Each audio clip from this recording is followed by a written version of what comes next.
नमस्कार, आप देख रहे हैं DW समाचार। नोएडा एयरपोर्ट के लिए जमीन देने वाले किसानों को योगी सरकार का बड़ा तोहफा। यमुना एक्सप्रेस औद्योगिक विकास प्राधिकरण यीटा अब नोएडा एयरपोर्ट से प्रभावित किसानों से 4,300 रुपए प्रति एकड़ के हिसाब से जमीन खरीदकर मुआवजा वितरित करेगा।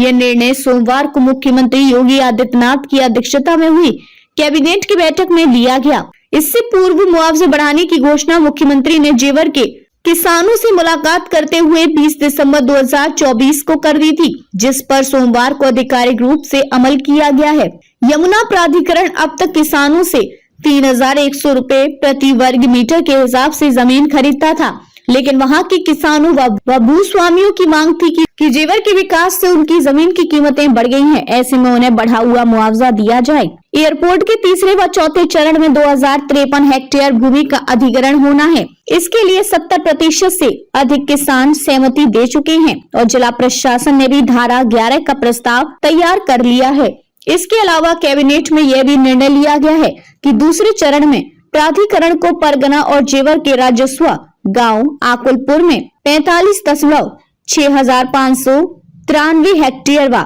म्याना में 165,2586 हेक्टेयर तथा मकसूदपुर में 33,0063 हेक्टेयर यानी कुल 243,9602 हेक्टेयर जमीन अधिकृत की जानी है। यह भूमि सेक्टर 10 में अधिकृत होनी है। इसका व्ययभार प्राधिकरण खुद वहन करेगा। यूपी सरकार पर कोई खर्च नहीं आएगा। अतिरिक्त व्यय भार प्राधिकरण अपनी संपत्तियों की कास्टिंग में शामिल करेगा। इससे प्राधिकरण को औद्योगिक विकास के लिए भूमि उपलब्ध हो जाएगी। इससे औद्योगिक विकास को गति मिलेगी। साथ ही इससे किसानों को अपनी जमीन का उचित दाम मिलेगा व प्राधिकरण क्षेत्र में नई औद्योगिक परियोजनाएं लग सकेंगी। 14 गांव की जमीन का होना है अधिग्रहण। एयरपोर्ट के तीसरे और चौथे चरण में कुल 2,053 हेक्टेयर भूमि चाहिए। इनमें से 14 गांव की 1,888.98 हेक्टेयर जमीन का अधिग्रहण किया जाएगा। शेष भूमि प्रशासन के पास पहले से है। भूमि अधिग्रहण के लिए किसानों से सहमति मांगी जा रही थी। अब 70% से ज्यादा किसान जमीन देने के लिए तैयार हो गए हैं। अधिग्रहण से करीब 42,433 किसान प्रभावित होंगे।